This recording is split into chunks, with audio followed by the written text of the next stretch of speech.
guys, thank you again for joining us on our channel. Now today, we're talking about bridal and baby showers. I'm sure you guys have plenty to say about it, so we'll get right into it. Yeah, so I'm Marianne, and I'm just gonna put it out there that baby showers I get, bridal showers I do not. And but what do you get? Which one do you get? Baby showers I get. Because they're usually very functional. Yeah? You're pregnant, we bring you baby clothes, we bring you stuff that you actually need to bring that baby up. Bridal showers, on the other hand, is out of control.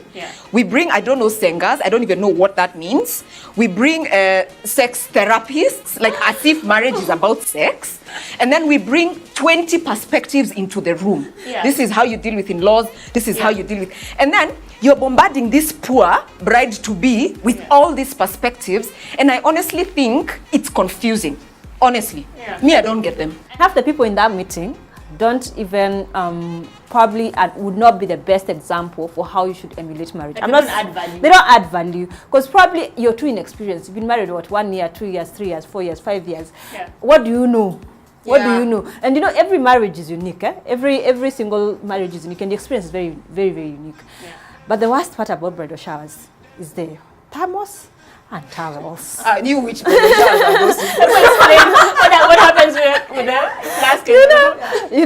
You know, how do you go to sleep with a thermos and towels? Oh, wait, that's the one for cleaning the... after the business. As in, and who has time to clean the business? Nobody has time for that. I'm just even going to pretend I don't know what you're talking about. But they are good bridal... What is that now? But I think they are good bridal showers though. Like the Christian ones. No, that is also not good. No, if you're not Christian. No. Okay, me, no. Here's my thing about bridal showers. I'm not mad at the gifts. Like, bring me gifts. I love gifts. But I'm not getting this whole thing of people I've never met, number one. How are you going... Like that... What are they called? Sengas? Sengas, yeah. Okay, what value are they going to add into my life? They don't know me as a person, number one. They don't know the person that I'm going to be dealing with. How are you going to... I'd even prefer if it came from maybe a friend or a mom. You know, a lot of that guidance will be helpful, right? Like if it comes from someone that knows you or someone that has like a good amount of experience. Not at the...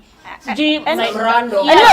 Traditionally, even there was a way in the traditional setup we used to take care of that.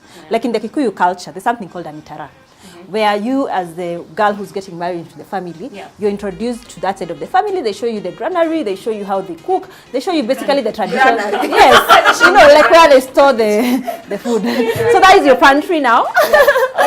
But basically, the idea behind the traditional setup was just to welcome you into the home and let you know you have access. You get, and that the problem with modern bridal showers, they actually become mini committees of people actually also using them as therapy sessions for what they think marriage needs to be. But also you see during those the ones you've talked about, the ones for granaries, life was homogeneous. Like you all used to live life the same way because it was communal, so experiences were even transferable. Today, how I live my life is influenced by so many... It's a global community. It's influenced by so many things. So some of the things I'll come and try and tell you have no relationship with your context. And that's why I'm saying I get the Christian ones, especially if you're all of the same persuasion. Because then you have a shared belief about what marriage should be. But this one just throwing random people into the room and then they start telling you what you should be doing. I feel like it doesn't really work. I think even what we need to have is 2 years marriage, 5 years marriage, kind of hangouts, as in like camp. Like camp, where we just sit back and say, oh shit, I never knew this is what I was signing up for. And you start to have a Me Too experience. You know, even me too, I'm going through the same thing, and probably get to share from that. Because I think we even learn from each other. Like we'll sit and we're like, hey, okay, Sawa, that actually sounds like something I probably should look into how I can be doing and stuff like that. Because we're not, no one is perfect, and we also have been learning as we go along. So we also give each other like tidbits here and there. Like, this is what you can do and all that. Exactly. And you see, the other issue I have with bridal showers is the view of marriage is very romanticized in a bridal shower. It's all fun and games. It's, you know, and even the bride-to-be is starry-eyed, you know? Yeah. And she's going to be for the next 2 years. Yeah. But let's talk after let's talk after the And second year. and the problem is when you had that perception in your bridal showers, and everyone came, I mean, you were given all those sex toys, and you know, you were expected to get busy. What you talking about? Rather, you were given the sexy lingeries. But to my point is, when you're married, when your marriage is now, you know, happening, like the real stuff, you will want to think, I can't share with anyone, because you know, I was advised. No one ever came through and said, you know, me, I'm your friend. Come through after the marriage. You're probably thinking, oh, is it because I no longer do thermoses? Is that why my marriage is failing? But in the practical sense of things, you need life after that. That's the story for the thermoses. That lingerie you were given is not even fitting you. You've had your 3 kids. They're like, what is this? They're like, what is this? Not even comfortable. The window. And you know, and Sanganga Ningombe is very comfortable. I mean, it's cold. You start becoming more realistic. I mean, life gets deep.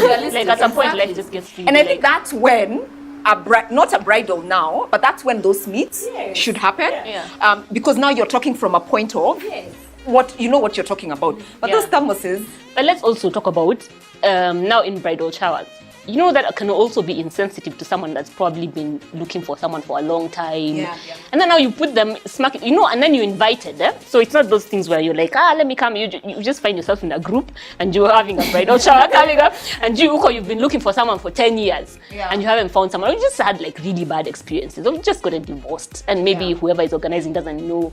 So how can you be sensitive to those guys? Because you know it can be crazy. You're there, you're sitting trying to be happy for someone, and you're miserable, or you've just really not you're not in that moment, you know.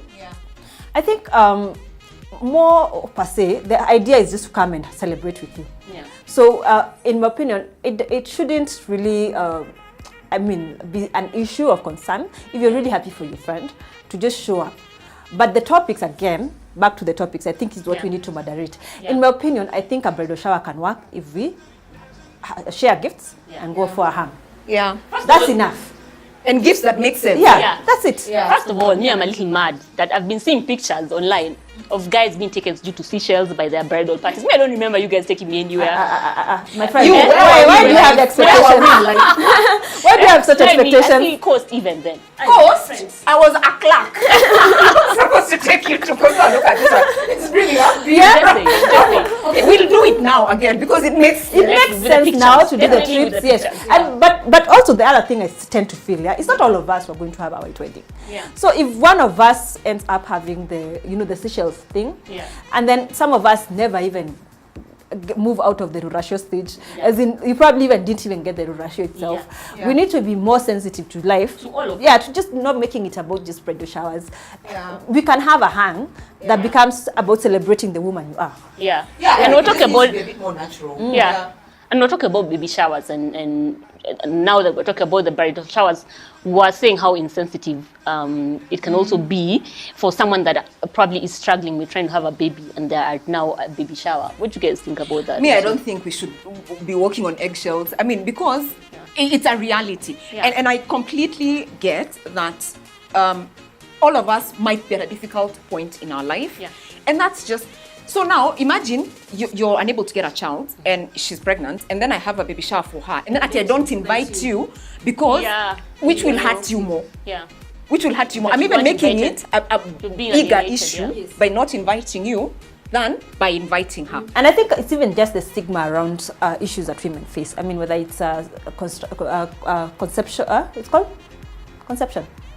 It's called conception, whether it's conception or it's just even getting a spouse. I think there's a whole stigma around which when girls move into different stages in their life, they want to assume, oh, this one is still single, I still can't hang with them because now I'm married, or this one doesn't have a baby, maybe they won't get it. I think we need to move past that, because you see, that's the other thing we were talking about the other day, about women being labeled by who they have become. Mrs. Who, Mama Who. As in, you are Marianne, you are Christine, that's how I know you. So it shouldn't matter what label now you have as Mrs. X or Mama X.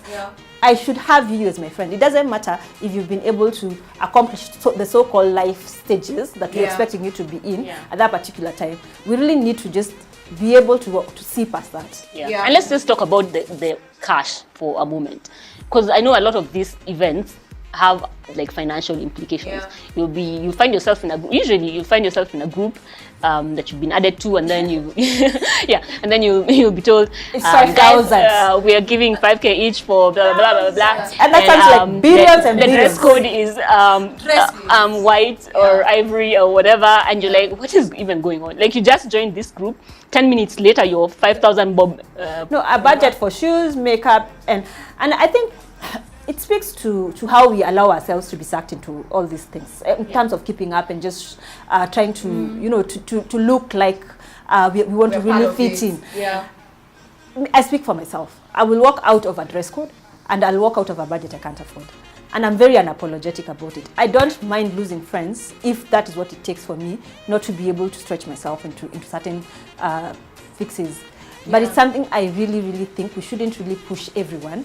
If someone is not comfortable with X, we should be very flexible. And you as a person should be able to work out from it. But like, Marianne, have you been in groups where you know for sure this person doesn't have a job, like one of the people doesn't have a job, and you're wondering how they're even going to start bringing up that part?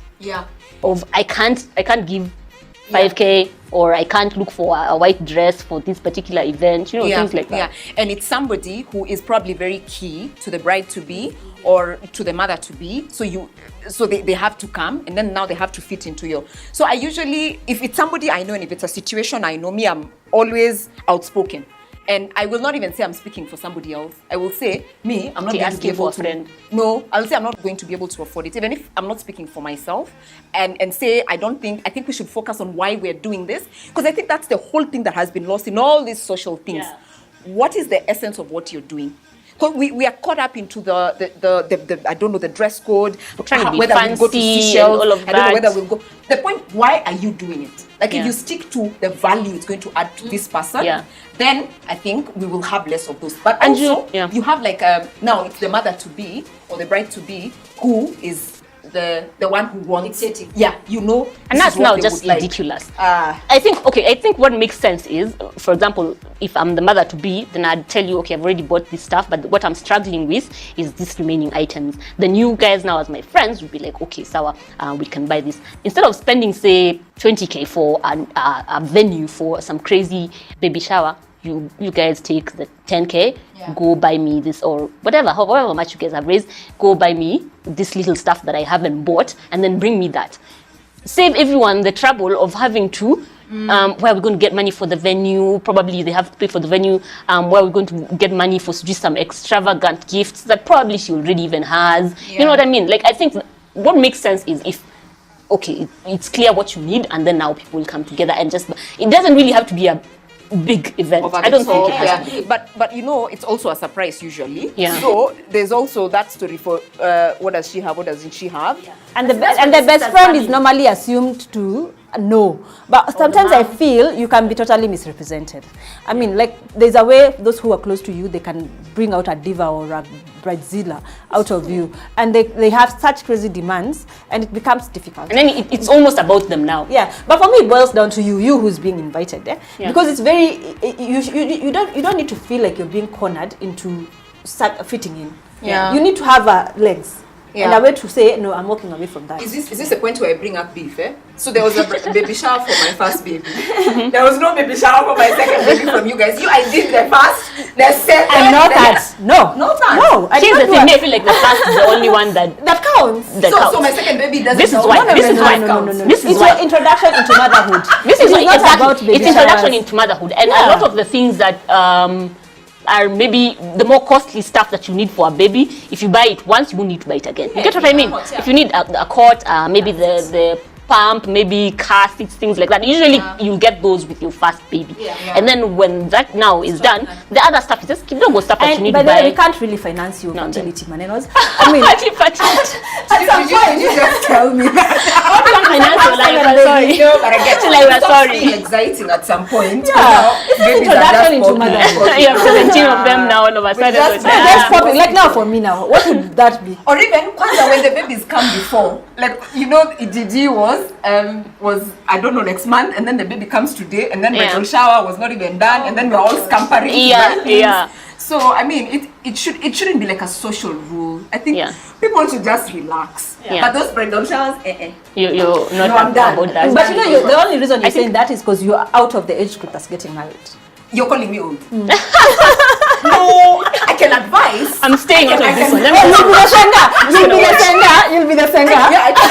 No, I don't want to be a singer, because what my marriage is to me is very different from what it will be to somebody else, and I just don't think we should impose those things on people. Let people live their experiences and learn from them, and let's all talk from an experienced perspective. Now this young girl, her place, you're telling her 1,000 things, but those stagnant. Let's talk about those ones. We should maybe talk about them with a very high frequency.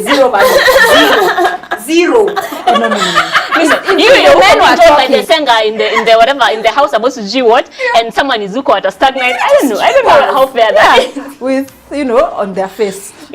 Anyway. Okay, but we can talk about this forever. But I think at the end of the day, it's important to recognize these important phases in our lives. Whether you're getting married, whether you're having a baby, it's just marking them in a reasonable manner that sort of just considers everyone else around you as well, but also just seeing it as for what it is.